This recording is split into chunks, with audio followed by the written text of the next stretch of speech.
we just come out of the One Love movie. You know, dog and all done see it already, but we just get a chance to go see it. Of course, as a Jamaican language teacher, may I listen for the accent. May I listen for ear if the people them sound like we, because that's one of the things as a Jamaican.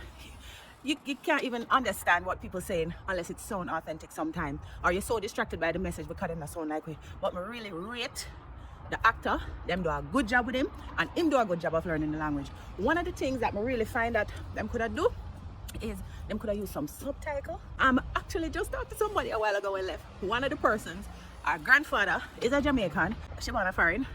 She could have understand everything, but her boyfriend, a foreigner, him American, him never understand. So there could have been stuff, and according to him feel like say more aspects that could have been mentioned. People who feel they should have been named more in the movie who are not named. Anyway, and that's what I talk about. Overall, I like the movie. I like the passion with them showing at the songs and the whole development of the music, and it actually made me feel like I wanted to be a part of it. So it really was a proud moment. It was really a great success in my book. So I would have given it out of 10, maybe about an 8.